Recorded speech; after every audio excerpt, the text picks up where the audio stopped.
Começou a cantar aqui com tudo. Entrou que foi. Boa tarde a todas as pessoas que estão nos acompanhando, que vão começar a chegar aqui na nossa live. PASEP e seus direitos, né? PASEP e seus direitos. É mais uma live promovida pelo Sindalesc, que está aqui promovendo essa live para esclarecer, né? Esclarecer sobre os direitos do PASEP, né? Uma tese desenvolvida e que nós estamos aqui buscando clarear os nossos sindicalizados para que a gente consiga dar um norte, né, para as pessoas poderem seguir realmente qual o caminho mais interessante. Vai estar aqui conosco nessa live Jorge Santiago, advogado que primeiro entrou ou tiveram, né, êxito nessa ação do PASEP aí contra o Banco do Brasil. Pedro Miranda, advogado do Sindalesc. Nós três aqui vamos estar conversando, colocando, discutindo sobre o PASEP, né? É importante nós colocarmos clarear que o PASEP foi um instituto criado em 1970, né? 1988 houve uma mudança e hoje ele teve uma situação que ele era colocado individualmente e depois mudou para cota, né? Então, e ao longo do processo, o que consta, né, é importante nós aí que somos do sindicato, somos sindicalistas, somos servidores públicos, e para variar, né, os banqueiros muitas vezes não pode ver um dinheiro acumulado que ele já mete a mão de alguma maneira, né? Então, assim, o que foi identificado, e essa é a tese que vai ser colocada aqui, bem esclarecida, e o Pedro também vai estar esclarecendo conosco aqui as motivações, né? O porquê de que em alguns lugares, e também o Jorge vai estar esclarecendo para a gente aqui, né? Quais são os caminhos que nós precisamos seguir, né? Que facilitam a vida da gente. Já tem algumas pessoas aqui dando um cheguei aqui na nossa live, isso é importante, assim, então, nós vamos estar justamente nessa conversa aqui, Jorge, Pedro, né, e Alexandre, presidente do sindicato. Então, eu vou, inicialmente, vou passar a palavra aqui para o Jorge, para ele dar uma pequena introdução, né, explicar. O Jorge já esteve conosco, o Pedro também, numa reunião nesse início de ano, antes do início da pandemia, né, para tentar clarear com um grupo pequeno. E a gente vai tentar agora, né, ao longo desse processo, se alguém tiver perguntas a fazer, estamos aqui à disposição para que a gente consiga sair no final dessa 1 hora com alguns nortes que a gente possa seguir e que seja oportuno para todos os sindicalizados. Assim. Aqui é uma luta, né, de um dinheiro que nos pertence, né, que pertence ao servidor. Isso. Literalmente tomado de forma leviana por parte do Banco do Brasil, né? Então, isso está aqui tá bem contextualizado e a gente vai estar trabalhando. Jorge, a palavra. Vamos lá, boa tarde ao colega Pedro. Alexandre, queria agradecer aí a oportunidade, é sempre bom estar informando as pessoas dos seus direitos. E, assim, essa ação do PASEP, ela chegou ao nosso conhecimento em 2013, tá? A gente foi meio que ao acaso. Um cliente nosso estava em dócil porque a conta PASEP dele estava zerada, que não é o comum, né? E ele alegava que os colegas dele que estavam se aposentando naquele ano estavam recebendo aí 2, 3 mil e ele não recebia nada. E aí ele disse, olha, se eu tenho direito a 2, 3 mil, não é muito, mas eu quero meus 2, 3 mil reais. E a gente pediu que, se possível, a maneira de a gente aferir isso aí era com os extratos da conta PASEP, não tinha outra maneira. E ele ficou de conseguir aí esses extratos. Quando ele conseguiu o que ele nos trouxe, nós fomos atrás de um contador, porque são microfilmagens, são várias moedas, não é? E não é um documento fácil de se entender. E eu acho que tem que ser... Eu sempre tive esse pensamento na minha atividade, que cada um tem que estar na sua área.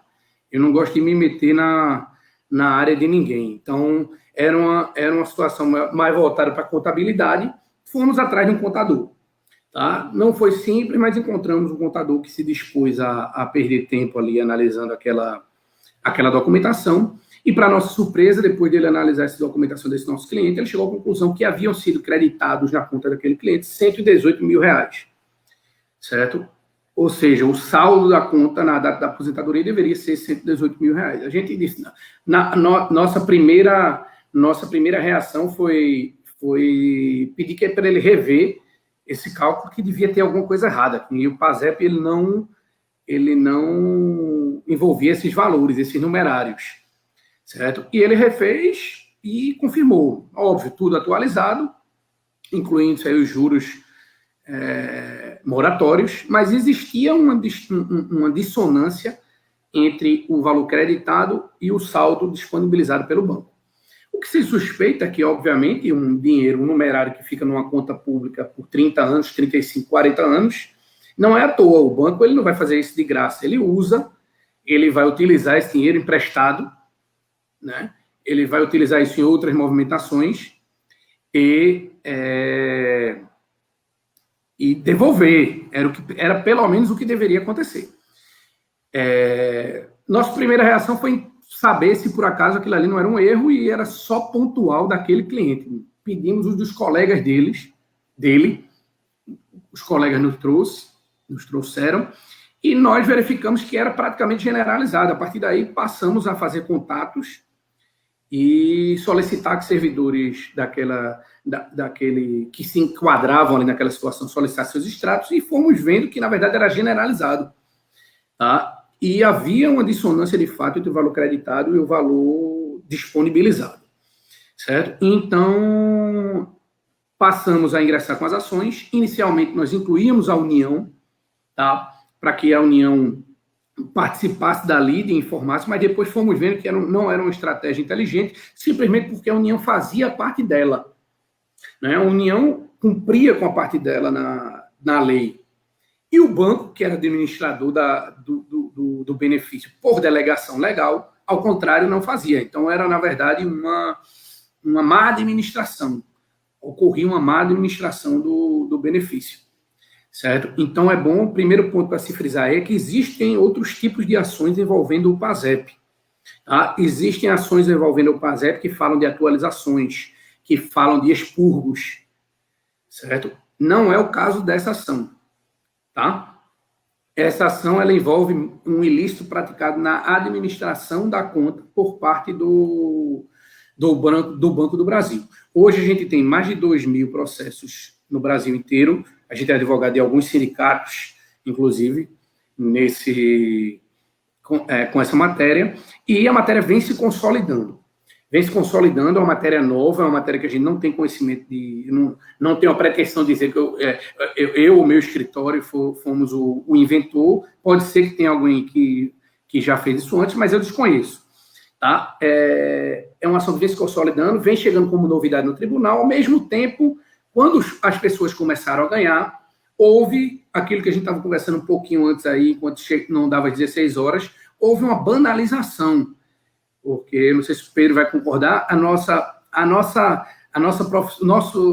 categoria, nós advogados, temos a mania de estar ali farejando atrás, muitas vezes, alguns de nós, né, tem essa mania de estar ali farejando atrás do direito bom e tal, e quando acha, quer fazer de qualquer maneira, quer ir não busca fazer parceria, não busca se informar. Tem muito disso na nossa categoria. Aliás, eu acho que deve ter em todas.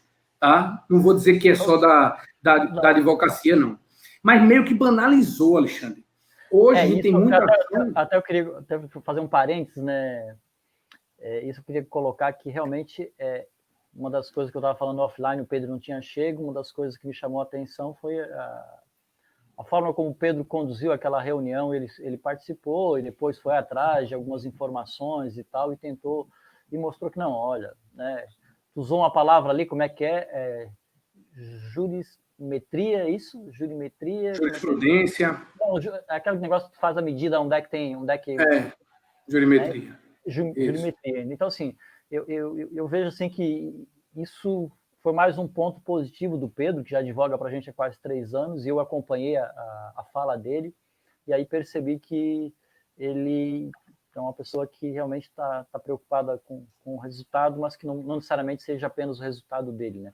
Só para gostaria de dar um parênteses aí, isso. Até comentei contigo antes ali, né, Jorge? Falei assim, verdade. Ele me ganhou, né? Porque ele mostrou que ele não estava ali simplesmente para não é um caçador de ações, né? Porque o pessoal tem muito aí, é caçador de ações. Exatamente. Né? A gente lamenta, porque tem muita gente que copia a nossa ação. Eu entro num processo, às vezes, que o próprio banco junta uma decisão precedente negativa, eu vou olhar, esse processo não é nosso. Quando eu entro, a petição é exatamente a mesma da nossa, o pessoal copia simplesmente e faz de qualquer jeito. Muitas vezes não faz através de um contador, então os cálculos são errados.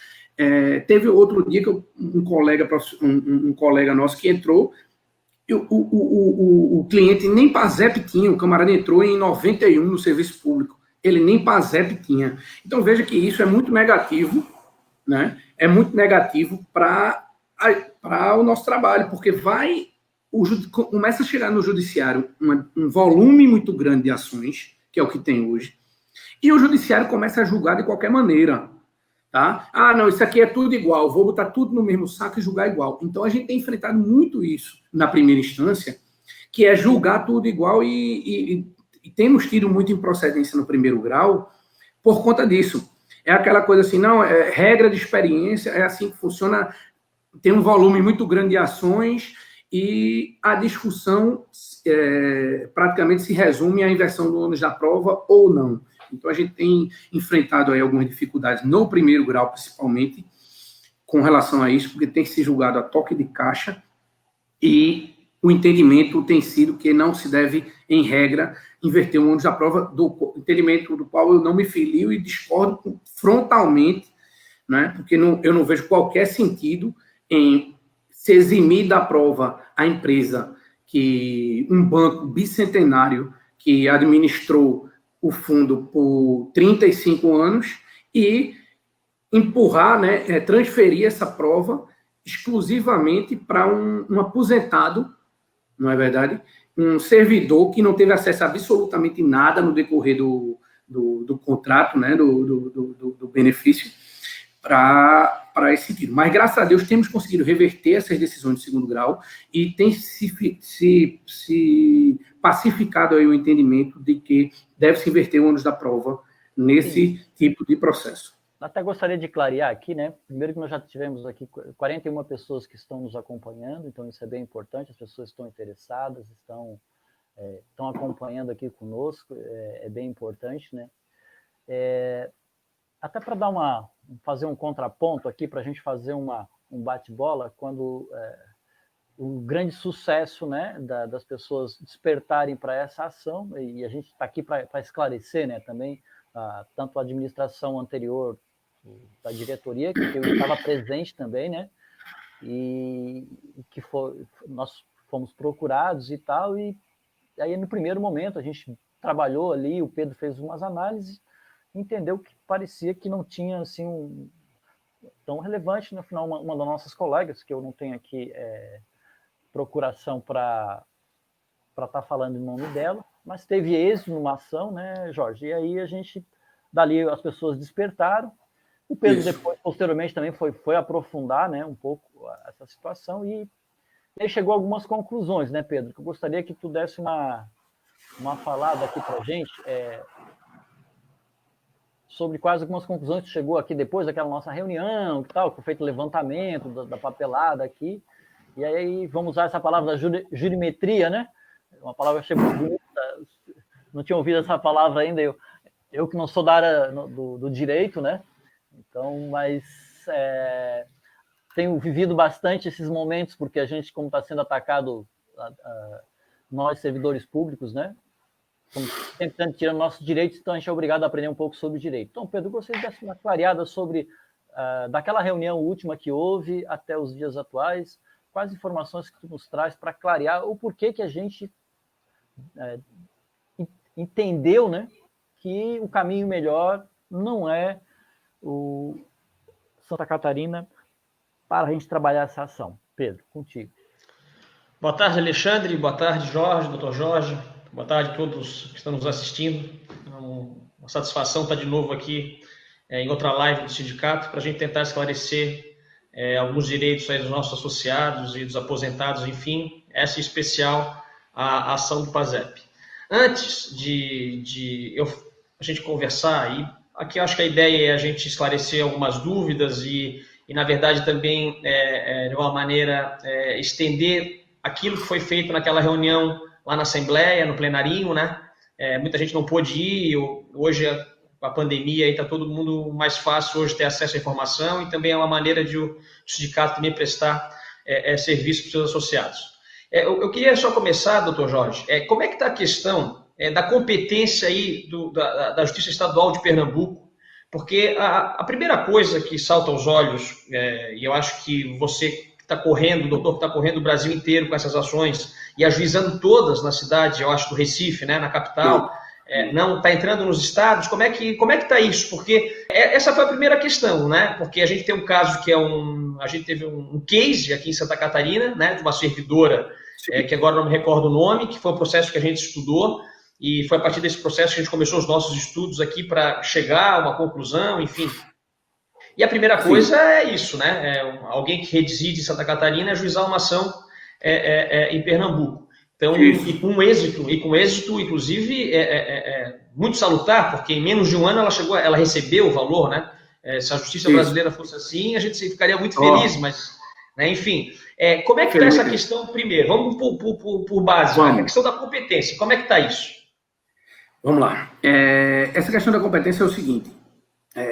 A gente faz esse trabalho, a gente analisa aqui no nossos sistemas, nosso software, a gente faz essa análise da jurimetria, tá? E a gente faz esse estudo levando em conta alguns aspectos para escolher o foro. É óbvio que nossa preferência é que seja Pernambuco, porque é a sede do nosso escritório, apesar de termos correspondentes no Brasil inteiro, tá? Mas a sede do nosso escritório fica em Pernambuco.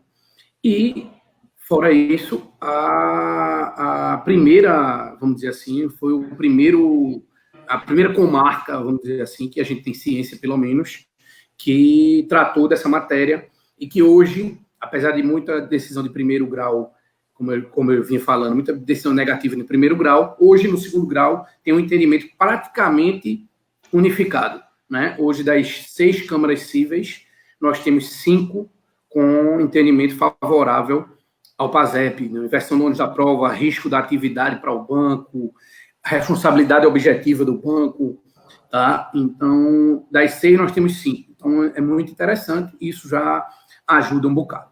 Mas a gente não tem levado só isso em consideração, até para não criar... Não é interessante que só o Tribunal de Pernambuco aborde aí essa matéria. Tá? Então, a gente tem feito também essa análise, temos outros precedentes em outros estados, temos precedente do Rio de Janeiro, temos precedentes em São Paulo, temos precedentes de Brasília, e temos dado entrada em outras comarcas também, tá? Como Tocantins, Brasília, o próprio São Paulo, Fortaleza e Ceará, no caso, enfim. Essa questão é o seguinte, na verdade, é um assunto jurídico, é um assunto processual que é simulado pelo STJ. Tá? Há uma relação de consumo, porque há um vínculo entre instituição financeira e pessoa física, e há uma relação de consumo, e com relação à competência, o STJ tem a súmula 33, que diz que competência relativa, que é o caso, competência territorial é uma competência relativa, ela só não pode ser abordada pelo juiz de ofício. Tá? Ela tem que ser suscitada, levantada pela outra parte. Para o Banco do Brasil, na verdade, tanto faz. Tá? Tanto faz, e para ele tem acompanhamento jurídico no Brasil inteiro, então para ele é indiferente, tem sede no Brasil inteiro, então para ele é indiferente se eu vou litigar aqui, se eu vou litigar no Rio de Janeiro, se eu vou litigar no Acre. Para o Banco do Brasil é diferente. E o Banco do Brasil, em regra, não levanta essa questão, certo? Fora isso, o Código de Processo Civil diz que tem o artigo 46 que fala que onde houver mais de uma sede, né? Onde houver mais de uma sede, a pessoa pode litigar em qualquer uma delas. E, para completar ainda, o artigo 6º do CDC fala na facilitação do acesso à justiça e faculta aí inclusive com algumas jurisprudências também, faculta o consumidor a escolher o foro onde litigar, o foro mais favorável. Então, a gente fundamenta nesses aspectos aí para litigar onde a gente analisa e escolhe. Tá? No caso pessoal de Florianópolis, a gente não considera o tribunal daí um tribunal interessante para litigar por enquanto. Tá? É um tribunal que não é barato, é um tribunal que não possui precedente nesse sentido.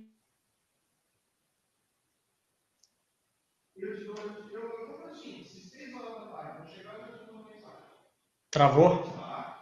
Deu uma travada aqui, né? Mas vamos passar enquanto isso, Pedro, enquanto ele não vem, vamos aproveitar para tu até colocar e explicar um pouquinho mais sobre o porquê que nós entendemos, né? E porquê que nós vamos facilitar um pouquinho a... Voltou aí? Isso, voltou. Deixa eu dar uma passadinha para o Pedro, aproveitando, dar uma respirada, Jorge. Perfeito. Na verdade, a gente então, vai chegar... concluir, Jorge, só finaliza então essa questão da competência. Finalizando. Isso, para concluir, a gente tem feito essa escolha. Tem muitos juízes que, para se livrar, infelizmente a palavra é essa, para se livrar, tem de ofício, desrespeitando súmula do STJ, de ofício decretar a competência, a gente tem levado ao tribunal e temos conseguido, em regra, reverter. Quando não reverter, não há problema, a gente vai litigar onde tiver que litigar. Se tiver que litigar em Florianópolis, vai litigar. Se tiver que litigar na Amazônia, vai litigar. Mas a gente quer exercer o direito de que o consumidor possa escolher, através do seu advogado, escolher onde litigar. Então, esse é o nosso cenário relacionado à competência. Mas hoje para um associado que resolver ajuizar a ação, o escritório de vocês, a ideia de vocês é ajuizar a ação no Recife? A priori, sim. Se a parte tiver alguma coisa contrária a isso, se o filiado, o cliente, não quiser, em hipótese alguma, a gente também não vai se opor a isso. Não é ou litigo em Pernambuco, ou litigo em Brasília, ou litigo em Fortaleza, ou não litigo. Não. A gente faz, não há problema. Estamos tentando, na verdade, pensar no cliente, na parte interessada, e de uma forma que seja mais célere e mais ágil.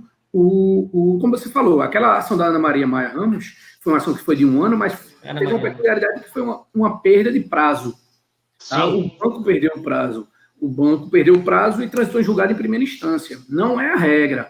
Tá? Não adianta vir contratar o escritório e achar que a gente vai fazer mais, que toda a ação vai tramitar em 1 ano. Infelizmente, nosso judiciário no caso dela, o banco interpôs a apelação fora do prazo, teve uma apelação fora do prazo, isso. E aí teve uma decisão monocrática no TJ de Pernambuco, e o banco interpôs um recurso especial de uma decisão monocrática, porque o recurso cabível ali era um agravo interno, né? Um recurso para o leigo é um recurso que ficaria no próprio recurso que levaria essa decisão de um magistrado para o órgão colegiado do qual ele faz parte. Quer dizer, o banco, nesse caso especial, ele gabaritou, né?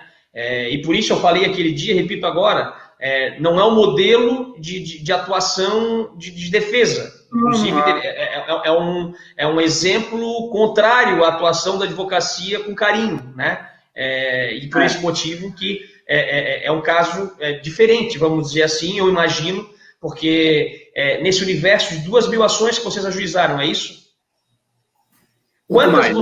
Quantas já transitaram o julgado? Quantas estão em fase de... Como é que está essa jurimetria, né? Usando o termo aí que o Alexandre falou, das 2.000 ações, quantas já transitaram, quantas as ações foram procedentes, enfim, como é que está esse mapa, uma vez aí que vocês são os pioneiros no Brasil com essa ação?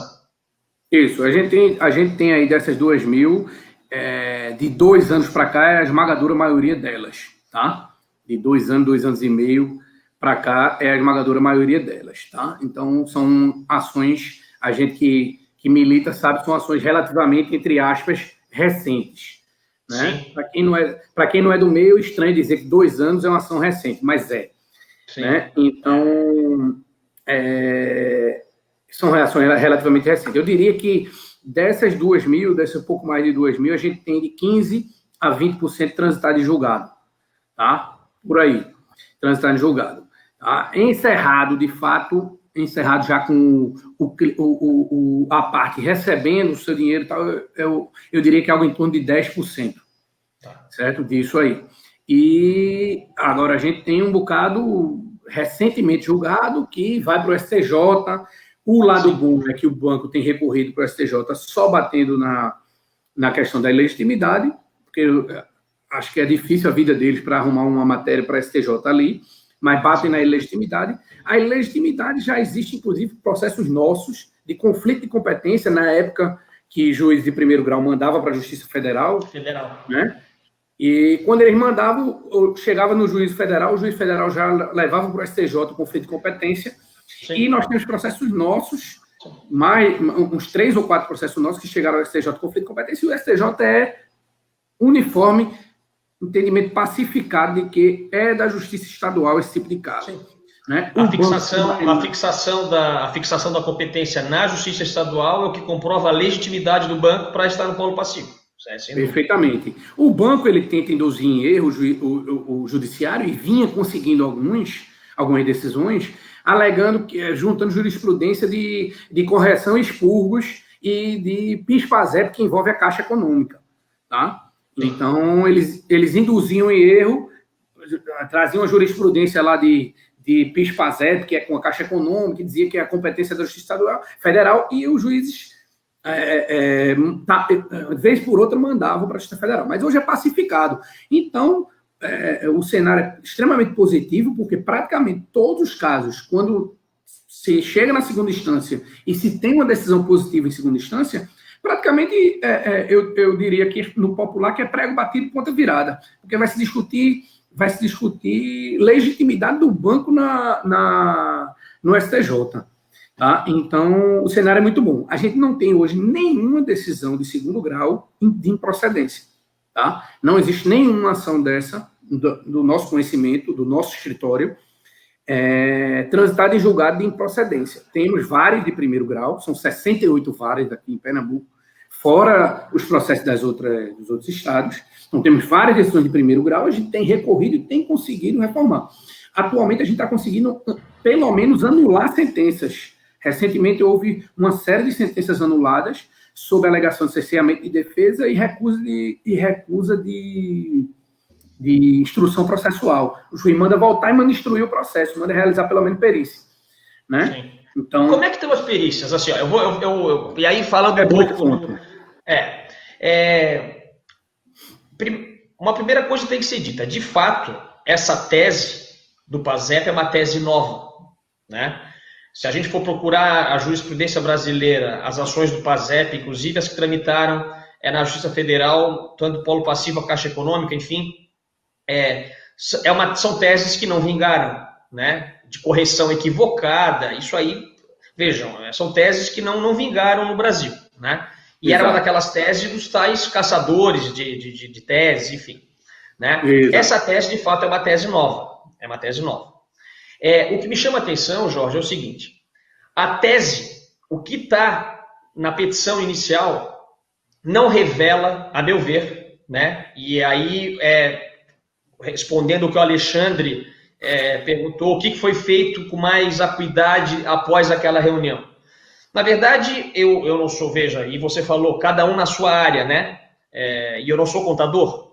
E aí fui levar para um instituto aqui em Santa Catarina, chama Instituto Professor Raimundo Wesler, é o principal instituto de Santa Catarina de perícia e muito utilizado pelo Poder Judiciário, também nas perícias judiciais, enfim. Uhum. Então eu levei lá e o que me saltou aos olhos no início é que quando você lê a inicial, e aí a tese é de que valores teriam sido surrupiados das contas, não é exatamente o que a gente verifica no cálculo. Porque o cálculo é um cálculo em que tem basicamente, aí você pode me corrigir, todos os valores que foram depositados, esses valores sendo corrigidos pelo índice de correção que é aplicado em Pernambuco, que aí é um índice da Justiça Estadual, não é? Uhum. E ainda juros de 1% ao mês, chegando ao final num valor X, e dizendo, olha, era para ter isso, mas não tem. Então vamos falar do valor aqui. Era para ter R$160 mil. Mas não tem 160 mil. O que tem, na verdade, são R$2.000. Então, o banco tem que me devolver ou tem que me depositar 158. E essa foi a leitura que eu fiz, olhando no primeiro momento aquele cálculo. A gente poderia dizer que, no fundo, esse cálculo, ele discorre, na verdade, o cálculo, ele me parece que ele é a tese da má aplicação de índices. O cálculo. Porque a gente poderia, na verdade, fazer o contrário. A gente olhando o extrato, a gente verifica todos os saques que houve. Né?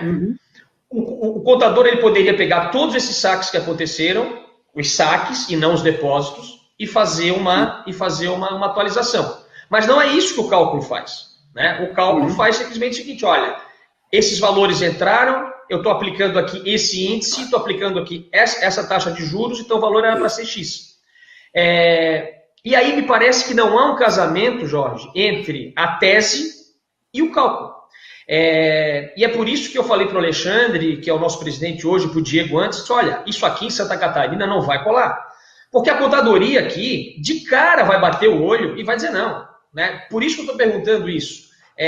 Hoje, como é que está essa questão dos cálculos aí? Porque, vejam, então, assim, você entendeu a minha posição, né? O que eu estou falando, e aí você me corrige se eu fiz alguma leitura equivocada, enfim. Certo. Tá, primeiro ponto, né? A INCOGE, que é a que se pratica aqui no Tribunal de Pernambuco, é a NPC, tá? Mesma coisa, praticamente. É o NPC, tá bom. Então muda pouco. A análise é a seguinte: a gente demonstra que houve um valor creditado, houve um total creditado pela União, certo? E que esse saldo não era o que continha no final quando da aposentadoria. Tá? Na nossa planilha, se você der uma observada nela lá, tem o valor total sem os juros e tem com os juros. Tá? O valor que é para ser analisado, que era para ter na conta quando da aposentadoria, obviamente é o sem os juros. Tá? Que é um valor bem acima também do que foi disponibilizado. Aí, obviamente... o que eu vi, até assim, eu gosto de falar em números porque, no fundo, é isso que o associado, veja, é o que ele quer ouvir. Uma ação de 160 mil, pelo que eu vi, que na verdade tinha 2 mil, se fosse aplicar só o INPC, vai para uma casa de uns 18 mil. Vai, por aí. O restante, tudo é juros. Né? O grosso. 80%. A análise é essa. Agora, só para concluir meu raciocínio. Então, tem lá na nossa planilha o valor sem os juros e o valor com os juros. O valor sem os juros é o que deveria estar na conta quando o aposentado, o servidor se aposentou. Sim, tá? Porque ele teria direito. Porque ele teria direito. Então, veja que é totalmente diferente você ir lá, você se aposentar e ter 18 mil reais, ter 20 mil reais, ter 25 mil reais e ter 2. Né? É uma diferença extremamente significativa. Tá? Então, a gente incluímos na nossa planilha os dois números. Em sendo verificado em o banco não demonstrando para onde foi aquela diferença, por que o motivo daquela diferença, se aplica o juro de mora, que aí é a súmula 54 do STJ. Tá? Havendo o ilícito sendo praticado, se aplica o juro de mora, súmula 54. Então, a gente coloca na nossa planilha os dois valores, com juros e sem os juros.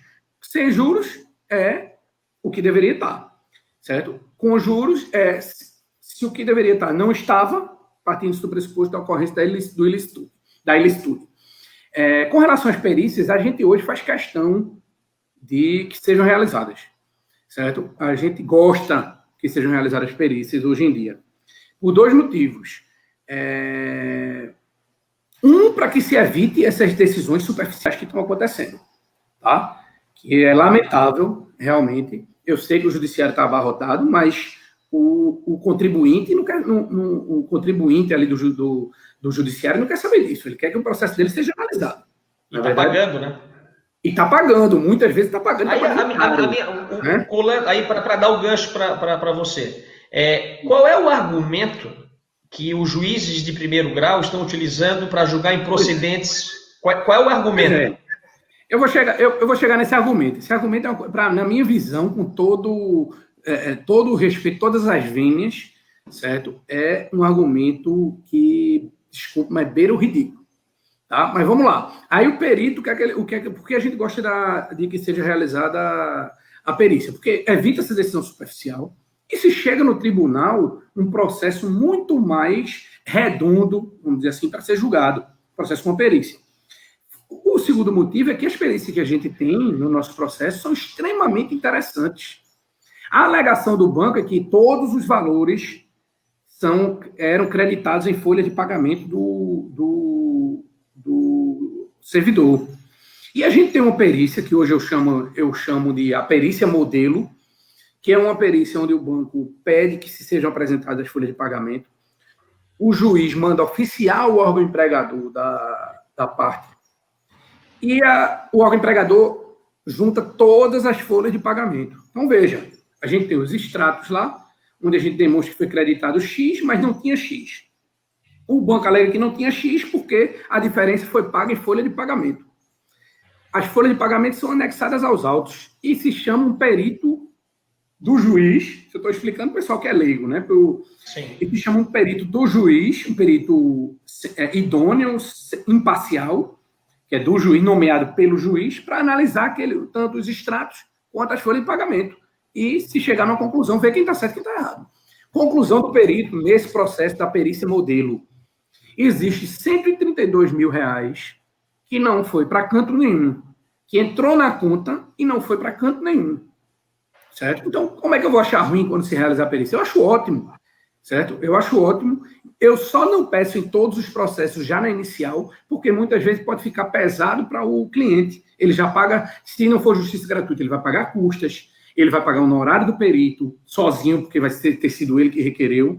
Ele vai pagar, se for uma cedência improcedente, custas recursais.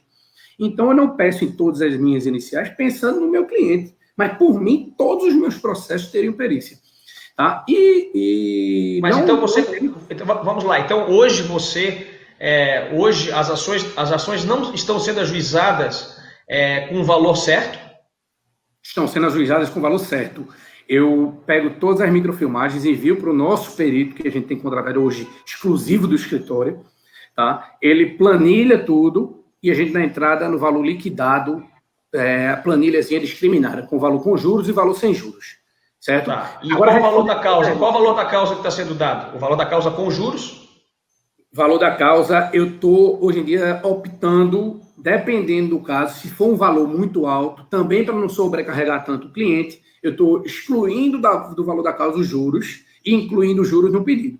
Tá? Porque fica muito, os juízes estão amarrando muito, o afã de arrecadar do judiciário está grande, eles estão amarrando muito a gratuidade de justiça, e muitas vezes um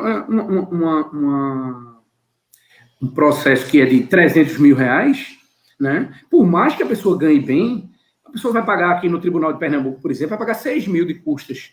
Por mais que a pessoa tenha um bom salário, na verdade, 6 mil reais para você pagar é um negócio que vai abalar uma família naquele mês.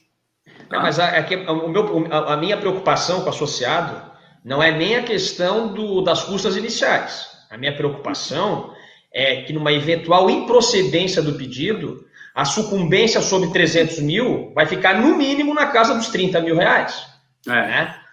E aí, veja, eu como advogado do sindicato, a gente tem que esclarecer isso para o associado. Porque, veja, tudo na vida qual é o risco.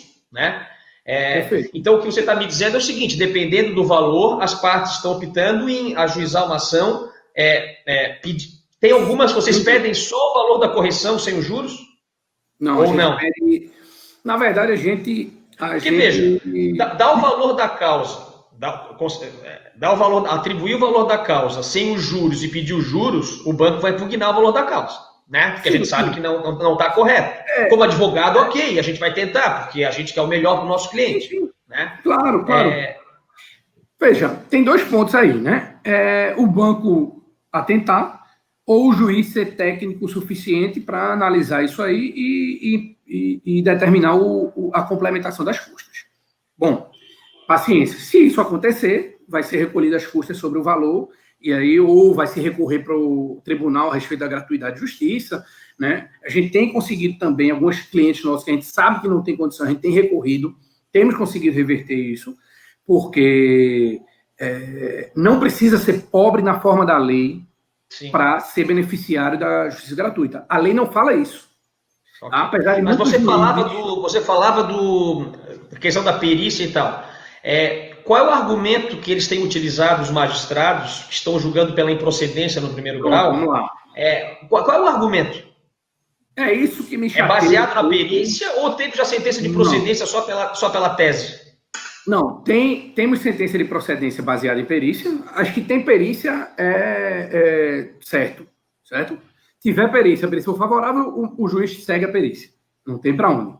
As de procedência que não manda realizar perícia, fundamenta-se na inversão do ônus da prova, que o banco apresenta uma defesa genérica, que o banco não contribui em nada com a instrução processual, certo? E realmente não contribui, tá? E então alegando que praticamente alegando a inércia e a defesa genérica da parte adversa. E ele condena nesse aspecto. As de improcedência, certo? Não leva em consideração a maioria das improcedências que a gente tem aqui em Pernambuco, por exemplo, levam em consideração um termo que até hoje eu não entendo bem o que o juiz quer dizer. Ele diz que com base em regra de experiência, certo? Ele sabe como funciona o benefício e com base em regra de experiência não há nada nos autos que leve a crer que aquilo ali, apesar de não ter prova nenhuma, o banco não ter provado nada, a parte também não ter trazido nada, e aí ele julga. E é por isso que está sendo anulado tanta sentença aqui, por conta dessa recusa. A gente entra inicial, o banco apresenta a defesa, eu apresento a réplica, logo em seguida já sai sentença. Não demora nada, já sai a sentença. Regra de experiência. Negativa. Sentença negativa. Regra de experiência, não há nos autos, não há o que se comprova e tal. E aí a Câmara Civil aqui tem uma Câmara Civil que está anulando tudo, chegou lá, ele anula, manda voltar, alegando que tem que se instruir.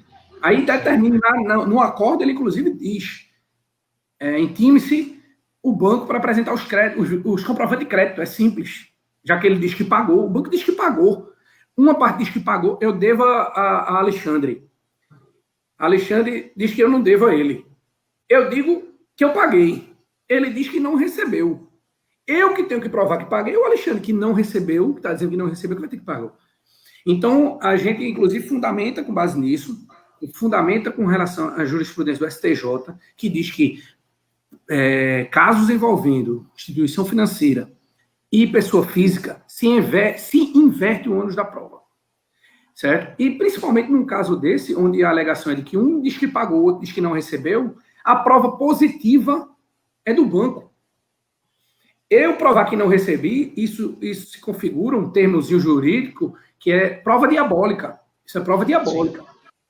Tá? Eu provar que eu não recebi, eu tenho que provar, eu sou obrigado a provar que eu não recebi, enquanto a parte que diz que pagou fica lá quietinha no canto dela, confortável. Mas existe a alegação de que valores não foram depositados, ou a alegação é de que valores que foram depositados sumiram da conta do PASEP? Porque isso a gente encontra nos extratos, né? Claro, o que não entrou, o que entrou a menor, isso não vai aparecer no extrato do PASEP, porque, né, de fato, a prova é impossível, a prova diabólica. Mas me parece que a tese central, pelo menos olhando a inicial, e não sei se vocês têm outras teses já hoje em dia, pelo menos aquela que me chegou a conhecimento, valores entraram e valores sumiram, não é?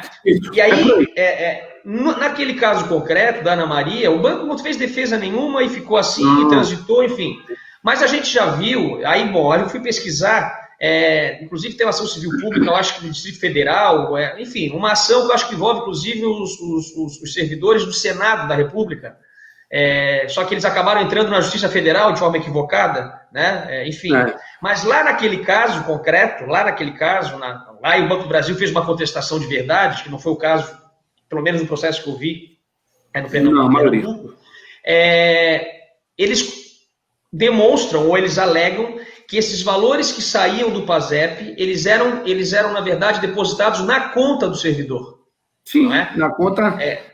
na conta corrente do servidor. E conversando com alguns servidores aqui, e eles relatando, não, realmente, às vezes no mês de dezembro vinha lá porque os valores que envolvem o PASEP sempre são valores muito baixos, né? Por isso que chama atenção no primeiro momento uma ação de 180 mil reais. Né? Na verdade, tem duas coisas aí, duas situações. Os valores anteriores a 1999 e os valores posteriores a 99.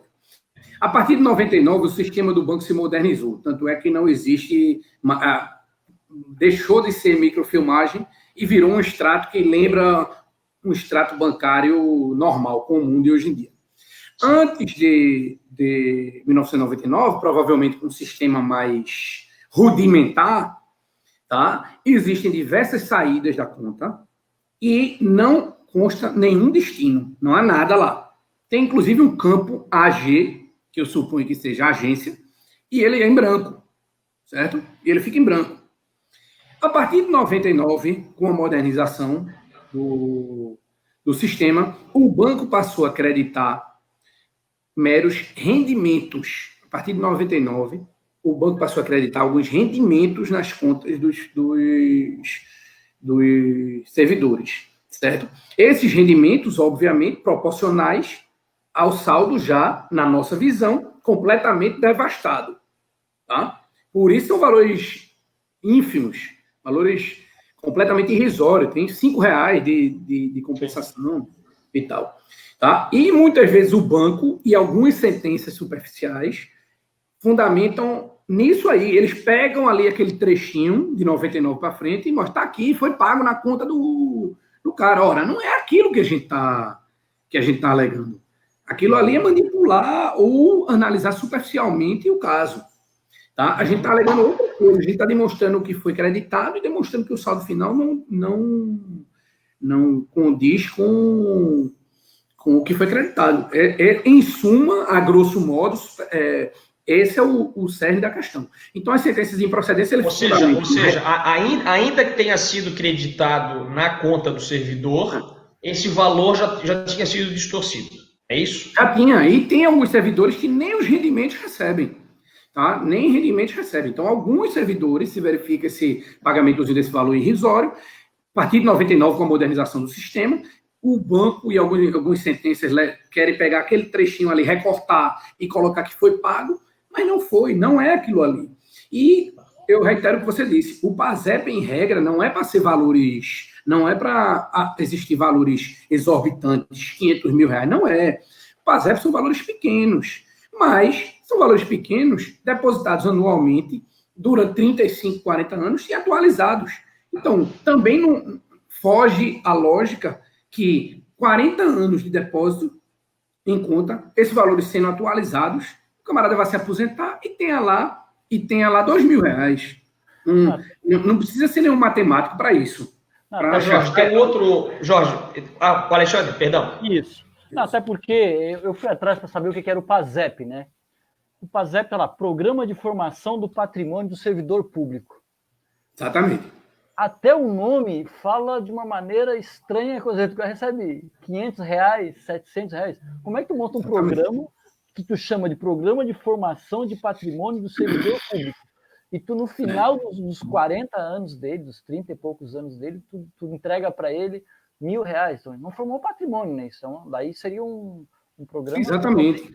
Então, exatamente, aquela análise que o doutor Pedro fez, de que sem o juro daria 18, daria 25, tem gente que dá 40 mil, aí sim seria um valor aceitável, certo? Para você se aposentar, me aposentei agora, vou receber R$40.000. Ok, não vou ficar rico não, mas dá para fazer uma viagem, dá para... Agora, você receber R$1.000, R$700, R$2.000, não é lógico, não possui qualquer lógica nisso aí. Tá? E o que a gente quer, na verdade, o que a gente batalha aqui nas nossas ações e tal, é que se instrua o feito. Eu, numa sustentação oral que eu fiz no final do ano passado, a gente conseguimos mudar um voto de um desembargador, quando eu disse a ele, eu digo, excelência, é muito fácil se transferir todo o ônus para o servidor, certo? Deixar que ele que tem que provar. O benefício ele foi administrado pelo banco. e o banco participa do processo como um mero espectador, ele não facilita nada, ele não ajuda em nada, ele não traz um documento, o administrador da conta não traz um documento para provar absolutamente nada do que alega. O banco sequer requer perícia, eu disse isso na sustentação. Ora, se eu paguei, eu ia ser o primeiro a querer instruir, a querer que a dilação probatória fosse a maior possível. E o banco ele não faz isso, ele é mero espectador. Ele não faz questão de nada. Por ele sai mudo, ele entra mudo e sai calado do processo. Nas ações que são sentença procedente, é isso que eu falei. E o desembargador, ele disse na hora, ele fez, o senhor conseguiu colocar uma pulga atrás da minha orelha, eu não vou reformar a decisão, não, mas eu vou mandar voltar, com base no artigo 938, se não me engano, para mandar realizar a perícia. 938, parágrafo 3º.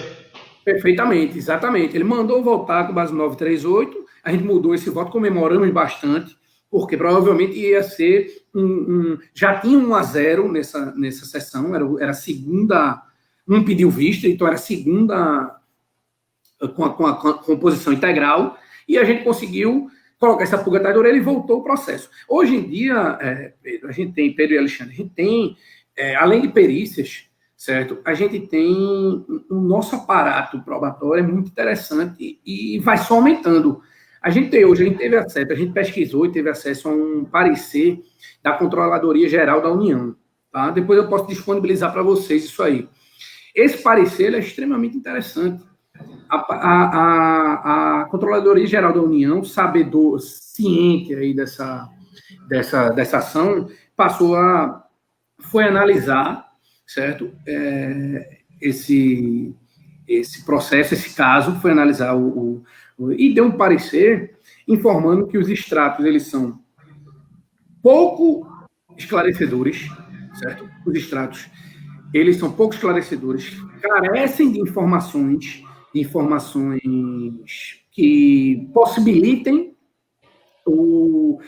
que se tenha conhecimento para onde foram os valores, certo? E que caberia ao próprio banco esclarecer esse ponto. Então, esse parecer a gente tem utilizado também na nossa segunda instância, ele corrobora com a nossa tese, ele bate ali, ele se encaixa com as perícias e demonstra que o banco ele não pode, em hipótese alguma, participar desse processo como mero espectador. Nesse parecer, ele diz expressamente que o banco não forneceu, que o banco foi procurado e que não forneceu documentos necessários. Veja só, a Controladoria Geral da União, por ela mesma, foi lá querendo esclarecer para saber o que tinha acontecido com esse fundo que é da União, pediu informações ao banco e o banco não forneceu.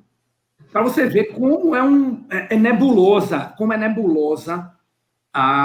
como o PASEP é um buraco negro, é uma coisa nebulosa, e que precisa que o judiciário investigue e, pelo menos, determine que se instruam os processos, que a gente quer que se instruam os processos. Isso. E na verdade, assim, né, isso é só mais um ponto que a gente que é da área sindical, do servidor público e com tudo que tem acontecido no nosso país, novamente, né, os banqueiros, né, porque na verdade são o Banco do Brasil, também lá tem seus acionistas, mais preocupado em oferir lucros, né, facilidades, acaba acontecendo isso. Toma dinheiro, né, ou através de juros mais baixos, isso assim, e por isso que esse debate é importante e esclarecedor para o nosso servidor, que justamente ele está querendo o quê? Ele está querendo encontrar, bom, esse é procedente, assim, foi um bom debate, assim, eu fiquei praticamente aqui assistindo, né, o debate, os questionamentos bem oportunos, a gente, claro, compreende, agora a gente vai adotar a palavra jurimetria, né, e identificando aqui o porquê disso. Não é importante porque muitas vezes as pessoas podem achar que nós aqui do Sindalesc não estamos atentos ou não queremos contribuir, não queremos participar, mas na verdade a gente quer encontrar o caminho que a gente acredita que possa ser o melhor, o que possa, digamos, ter o resultado, né? Porque na verdade é o risco calculado, né? Como o Pedro mesmo colocou, e a gente sabe que isso, né, na justiça, a gente houve um case, né, nosso aqui que chamou bastante a atenção de outros colegas nossos, Mas é evidente que nós não somos também irresponsáveis, a gente sabe que qualquer um processo que a gente entra na justiça, a gente sabe que existe, né, o risco, né, de tanto posso ganhar, mas também posso perder, mas o importante é que, né, existe uma tese bem estruturada, existe já em alguns lugares, né, como foi colocado aqui, que existe uma aceitação melhor, né? Eu particularmente fiz uma pesquisa bem superficial e entendi realmente que essa questão do PASEP, principalmente quando eu li o título, né? Isso já tem, inclusive, na internet, já fala-se sobre a apropriação indébita do Banco do Brasil, né? E eu acho que isso é importante a gente estar colocando. E eu acho que, claro, a justiça tem que fazer o papel dela, que é fazer a justiça, né? Porque senão não podemos acreditar mais em nada, né? Se a gente tem um dinheiro que está sendo depositado para formar um patrimônio do servidor público, ele entrega no final R$500, R$1.000, e está dizendo, então não tem que existir PASEP, né? Se for para manter isso, então tem alguma coisa que está equivocada, né? Então, assim, Alexandre, deixa eu fazer uma... A gente está já... Eu não sei se uma hora cai o sistema. Não cai, mas a gente vai avançar um pouquinho. E eu aqui, na verdade, também estou aqui no papel também de fazer as perguntas que eu acho que o nosso associado gostaria de fazer. Como é que está, Jorge, a questão da prescrição no TJ de Pernambuco? Já enfrentou, já não enfrentou? Explica, porque eu me recordo que isso foi um tema muito debatido no dia da reunião lá na Assembleia. Verdade. Então, como é que está aí? Como é que está o desenho hoje aí? Como é que está funcionando no Recife? Me permita só um parêntese dentro do que Alexandre falou. Certo? É bom que fique claro, porque no dia lá da nossa reunião pessoal lá no Sindaleste, aconteceu uma polêmica com uma afiliada, como se ela mencionou que talvez o sindicato tivesse com muito interesse que as pessoas fechassem com o nosso escritório. Bom, a gente não possui qualquer vínculo contratual com esse sindicato, com o Sindaleste, tá? Não possuímos vínculo nenhum. O que está acontecendo aqui hoje é meramente informativo. Eu acho até bacana, da parte do presidente do sindicato, tomar essa atitude para estar informando aos filiados. Então, é um serviço que ele está prestando. A gente não tem vínculo nenhum com o Sindaleste, tá? Somos totalmente independentes e acredito eu que o único motivo da gente estar aqui é por conta do nosso case, do case de sucesso aí com a filiada de vocês, e porque demonstramos que a gente tem estrada aí nessa matéria, tá? Mas dito isso aí, é bom porque temos aí várias pessoas assistindo, é bom que fica claro, isso aí também é importante. Com relação à prescrição, tá? A matéria ela foi apreciada pelo nosso tribunal, mas na verdade pelo nosso TRF. Na época, a gente dava entrada na Justiça Federal, isso, e chegou ao TRF, e a gente tem uma decisão muito interessante, que é a que a gente utiliza, que nesse tipo de caso, como é um benefício que era administrado durante um longo período por uma instituição, por delegação legal, e a pessoa só tinha acesso ao saldo quando da aposentadoria, certo? Se entende que deve se aplicar aí o princípio actio nata, que é o princípio que diz que a prescrição ela só se inicia com a efetiva ciência do dano. Tá? E nessa mesma decisão, que é do doutor Manuel Errá, é um desembargador federal muito respeitado aqui, e acho que até nível Brasil, nessa decisão... da quinta região, né? Quinta região. Nessa decisão, o doutor Manuel Errá, ele registra que, na visão do colegiado, a ciência ela só pode se operar com o acesso efetivo aos extratos. Então, hoje, a regra é que a prescrição ela se inicia com o acesso aos extratos da conta PASEP. Então, tem muita gente que fica preocupada aí. Eu me aposentei há mais de 5 anos, veja. Obviamente que o banco vai alegar, certo? Obviamente que pode haver um juiz que entenda que há a prescrição. Mas, hoje, a regra é que se aplica a prescrição a partir do acesso aos extratos, que é aquela data de emissão que fica lá no documento. Tá? A gente tem hoje, inclusive... Ali seria o marco inicial dos 5 anos. Isso. E aí, recentemente, semana passada, em outra decisão de segundo grau aqui, agora do nosso Justiça Estadual, também um desembargador colegiado aqui apreciou, ultrapassou a preliminar de prescrição do banco, julgou o mérito, ultrapassou a preliminar, e a fundamentação é exatamente essa. Exatamente nesse sentido de que é o acesso aos extratos. Então, só não teria direito, só estaria prescrito quem recebeu os extratos, ficou lá com o documento e não ingressou com a ação judicial. Tá? Esse é o entendimento que a gente trabalha e que vem sendo seguido aqui no tribunal e nas ações que a gente possui. Está sendo bem esclarecedor, acho que isso é importante, né, porque os nossos sindicalizados e todos que estão nos acompanhando aqui, que é um grande número de pessoas, para entenderem, né, que aqui a gente já está chegando a né, para a gente não se estender muito. Até fez uma conversa offline também com o Jorge, ele se colocou à disposição, caso nós queiramos sentar e criar um canal também, né, nesse caso específico do PASEP, que é então a gente está aí discutindo, e quem sabe até a gente cria algum canal junto aqui com o Jorge Santiago, até porque a gente faz tudo de forma bem transparente. Nosso assessor jurídico tem nos acompanhado, e para que não fique nenhum celeuma nesse processo, né? E ele tem não, e dá para ver, desculpa te interromper, Alexandre, dá para ver que o Pedro ele está extremamente bem informado sobre o assunto. Tá? Ele está realmente por dentro da matéria. Não, e também o que mais importante que eu falei para ele, já citei outras vezes aqui, é a maneira como ele procedeu lá naquela reunião presencial, né? Então ele demonstrou que ele, evidentemente, né, pelo entendimento dele daquele momento, e depois que ele buscou junto à nossa justiça catarinense, ele entendeu que aqui vai estar meio estranho para a gente, né? Então a gente fez essa conversa e disse, olha, então vamos até...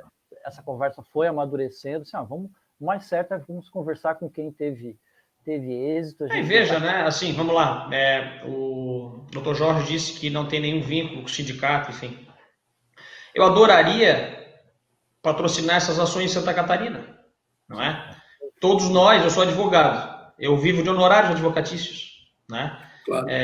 Mas no meu entendimento, e aí eu tenho que ser honesto com as pessoas, sou assim, aqui em Santa Catarina essa tese não vai emplacar. A tese é boa, mas me parece que o extrato, né, o cálculo, não, a meu ver, ele não emplaca com a tese. E não há um casamento, a meu ver, entre a tese e o que está sendo cobrado.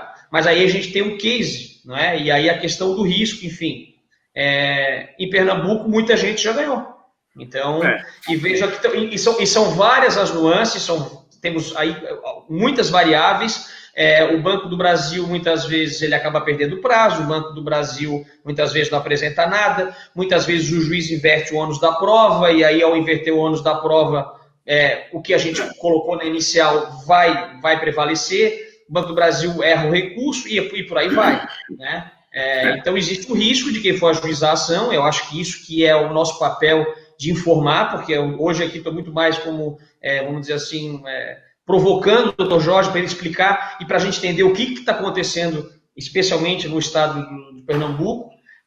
A tese, volto a repetir, é uma tese diferente das anteriores, sim, sem dúvida alguma, é uma tese pioneira, mas eu tenho para mim que aqui em Santa Catarina, dificilmente, aqui no nosso Poder Judiciário, com a contadoria daqui, etc., emplacaria esses valores gigantescos. Né?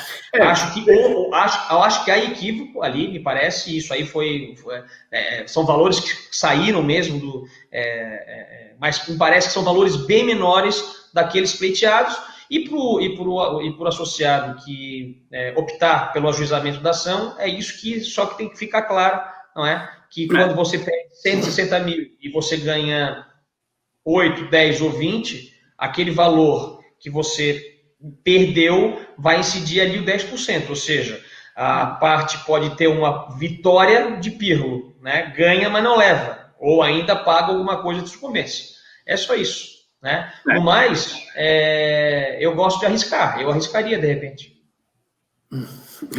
Veja, Com relação a esse ponto aí de que o Tribunal de Florianópolis talvez criasse alguns obstáculos, talvez isso fosse até bom, tá? Porque provavelmente com uma contadoria eficiente, com um judiciário mais acautelado, provavelmente se instruiria melhor o feito. Como eu digo, quando se instrui, aqui é 100%. Tá? Então, se por acaso acontecesse de algum filiado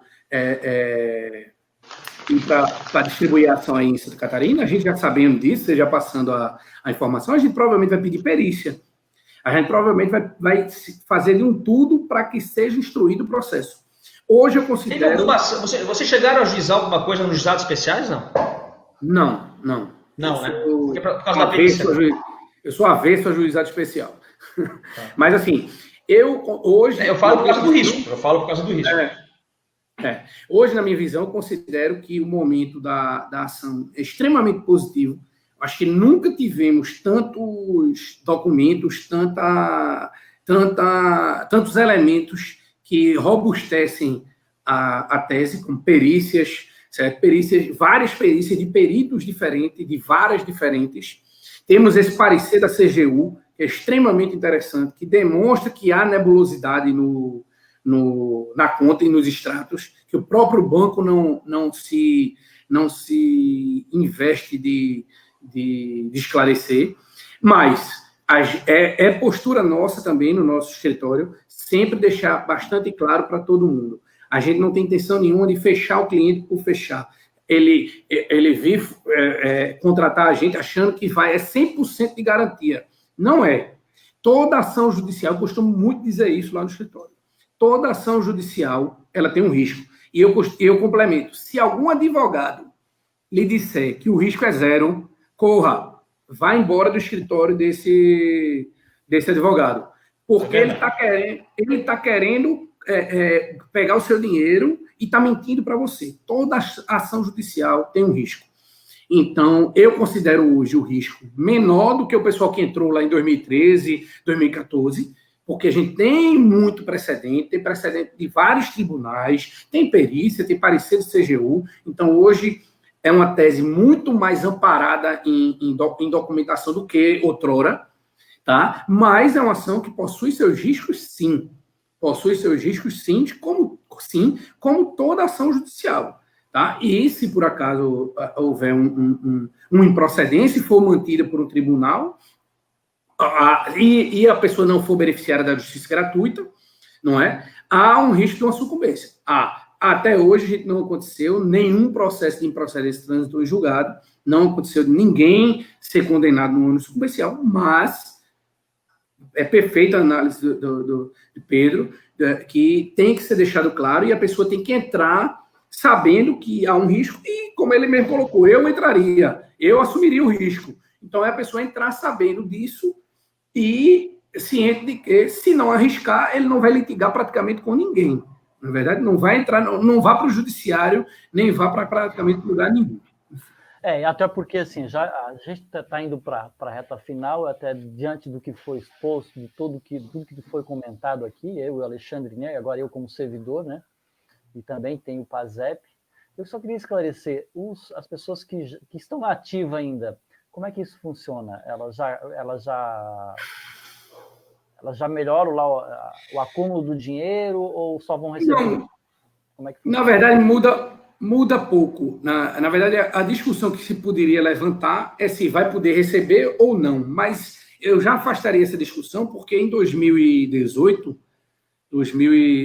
acho que foi em agosto de 2018, Temer liberou o saldo PASEP para todo mundo, inclusive para quem estava na ativa. Tá? Então, eu considero que hoje iria receber todo mundo. E o fato de estar na ativa ou não estar é indiferente para ingressar com a ação. É bom que fique claro isso. O único requisito para essa ação é que a pessoa seja o beneficiário do PASEP, o PASEP original, aquele lá de 71. E, para isso, ele tem que ter ingressado no serviço público antes de 1988. tá? Antes de 1988. Quem ingressou a partir de 1988 pode até ter passado, pode até ter entrado antes ali da promulgação da Constituição, mas provavelmente não tem a experiência que a gente tem aqui, ou não tem, ou o valor é muito irrisório e não vale a pena. Então, o filtro que a gente coloca é até dezembro de 1987, se você ingressou no serviço, certamente vai se ter um valor interessante a se buscar. Um cliente perguntou, eu entrei em junho, ou foi maio de 87, a gente fez os cálculos dele e ele tem 18 mil a receber, certo? Não é um valor a se desprezar. E aí a gente coloca a opção para ele se ele queria ingressar ou não. Então, o único requisito é que tenha ingressado antes de 88, tanto na ativa ou não estando. Ingressou antes de 88, tem o PASEP, e não faça feito o pessoal aí, se tiver algum advogado assistindo, não faça feito o colega que eu citei lá, que entrou com um servidor que entrou em 91. Aí, resultado, sabe o que acontece, Alexandre? Precedente. Na hora que junta lá o precedente, é precedente de PASEP aquilo ali. Ninguém vai ler a decisão, ninguém vai ler a inicial e vai ver o documento do camarada para ver quando ele entrou, não. Tem uma improcedência, entendeu? Lá no... então, por isso que a gente tem batido na tecla.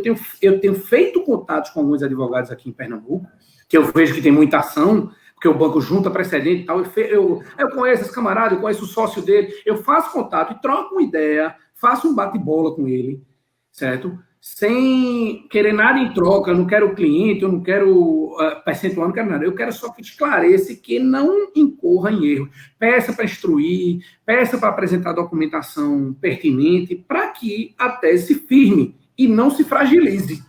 Entendi. Certo? Nossa intenção é que ela se firme, que ela não se fragilize com base em análises superficiais. Excelente. Assim, eu até por conta de todos esses esclarecimentos, essa conversa aqui eu acho que foi bem oportuna, tanto do Pedro, que fez algumas pontuações, como nosso assessor jurídico do Sindalesc, o Jorge aqui sempre muito preciso nas respostas, muito dominando o conteúdo, né, da matéria, do PASEP. E eu até, depois de ouvir toda essa fala, né, eu, Alexandre Melo, servidor público da Assembleia, vou começar a fazer as devidas averiguações quando passarmos da quarentena. E vamos sentar, inclusive, né, porque aqui já queremos dizer aos nossos filiados, sindicalizados, que a gente entende aqui, né, até pela próprio esclarecimento que o próprio Pedro fez, né, o nosso assessor jurídico, que o caminho mais que parece, digamos, é que nem um pássaro, né? Quando tem inverno, aqueles que conseguem voar para fazer o acasalamento, eles migram para o lugar onde tem, né, mais condições, melhores condições. E parece que as melhores condições encontram-se nesse momento, nessa situação, com o Jorge, que já teve um case de sucesso. Então o Alexandre aqui também vai procurar e vai também, né, através do sindicato, construir alguma coisa que amenize um pouco os custos aí, né, através do nosso parceiro aqui, né? Já vamos chamar de parceiro, porque são tantas pessoas, tantos servidores que têm procurado ele. A gente vai tentar também fazer uma conversa mais próxima para que a gente consiga realmente estreitar, né? E tentar encontrar um caminho. Sempre entendendo que aqui a gente não está prometendo sucesso integral, não é nada disso, né? Mas a gente sabe que existe um risco calculado e todo mundo sabe que às vezes, né? Mas temos uma pessoa que tem um bom conhecimento, né? Do que está fazendo, do que está falando, do que está debatendo, bom conhecimento. Nosso advogado aqui também já fez vários questionamentos que serviu bastante para clarear, né, o entendimento dos nossos colegas. Então, assim, gostaria muitíssimo de agradecer essa hora, né, que vocês, esse tempo que vocês doaram para a gente, né, para a gente daqui do Sindalesc, Pedro aqui, que é nosso assessor, o Jorge. Muitíssimo obrigado. Gostaria de agradecer a participação de todas e todos que nos acompanharam aqui. Achei extremamente relevante. Várias manifestações dos nossos colegas, vários passaram por aqui. Tivemos momentos de mais de 50 pessoas acompanhando, quer dizer, é uma live com bastante interesse, chamou bastante atenção, várias pessoas, e estão assim, várias pessoas manifestando que a ação já está com o Jorge, assim, então a gente vai, nesses próximos momentos, a gente vai sentar, e nos próximos dias aí, né, um diálogo mais fechado para tentarmos alinharmos, inclusive para facilitar a vida do servidor e canalizarmos para um ponto só, até porque foi uma discussão que a gente tinha feito anteriormente, inclusive com o Pedro. Então, gostaríamos de dizer para os nossos sindicalizados, né, que a gente sempre tem buscado o melhor caminho. Não estamos dizendo que sempre o sindicato vai oferecer o melhor caminho, mas surgem algumas coisas que a gente percebe que o melhor é outro caminho e a gente vai buscar esse caminho. Evidentemente que eu acho que 2 momentos o Pedro já mostrou que é extremamente eficiente. Esse foi um momento, né? Naquela primeira debate que ele não se colocou primeiro o dinheiro, mas sim primeiro a compreensão, né? Que ele tinha e tem hoje. Segundo, o momento que ele defendeu lá a liminar que nos permite até hoje os nós ativos na DI 5441. Então, assim, isso por si só já diz muita coisa do nosso assessor jurídico. E aqui também o Jorge também por si só já falou bastante, né? Já mostrou inclusive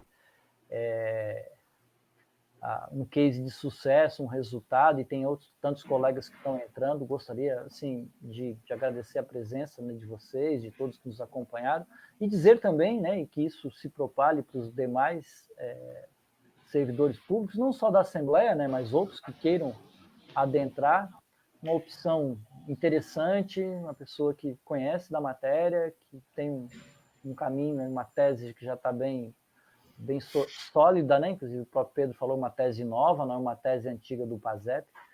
Então, assim, parabéns a vocês, obrigado pelos esclarecimentos mais uma vez, e vamos estar juntos com certeza, né? O Pedro vai estar conosco ali, está sempre conosco, esclarecendo fatos e tentando dirimir dúvidas dos nossos sindicalizados.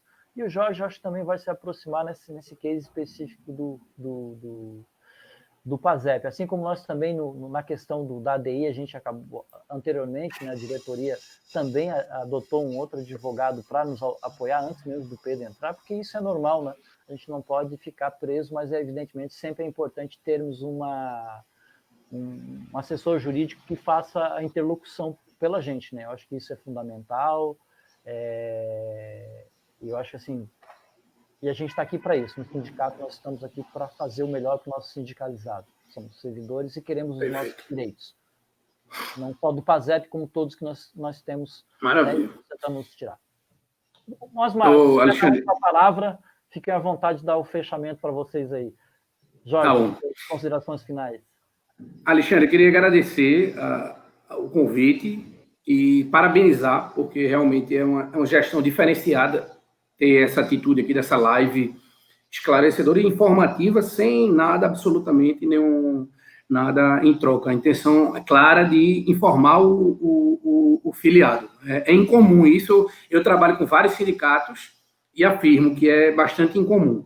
Parabéns aí pela gestão e a gente segue aqui à disposição, tá? Estamos às ordens. Hoje a gente tem cerca de 60 filiados, mais ou menos, que já são clientes nossos, tá? Que já fecharam com a gente. O pessoal está se pronunciando aí. Queria agradecer a presença também de todo mundo. E agradecer também ao doutor Pedro. Realmente, reforço aí o que você falou. Essa postura, doutor Pedro, também não é comum, tá? Geralmente, os advogados que a gente tem encontrado por aí com aquele afã de ou criticar por criticar, né, sem se aprofundar, ou querer chamar para si de todo jeito, ambicionando aí o patrocínio das causas. O doutor Pedro mostrou que não só é superficial, porque se informou muito bem aí sobre a matéria, está extremamente bem informado, as pontuações dele sempre com bastante pertinência, e, ao mesmo tempo, mostrou que é um advogado ético e que realmente prioriza aí o bem do sindicato e dos filiados. Parabéns também aí, doutor Pedro, e até uma próxima. Estou às ordens aqui para quando precisarem. Pedro, as considerações finais. Agradeço, Jorge, pelas palavras, agradeço ao Alexandre, e, enfim, estamos à disposição, né? Caiu? Não, estamos no ar ainda. E é isso, gente. Um bom final de semana a todos aí, chuvoso. Depois de tantos finais de semana pro sol, a chuva chegou em Santa Catarina. Felizmente, né? Exatamente. Obrigado. Hein? Bom final de semana, pessoal. Valeu. Forte abraço.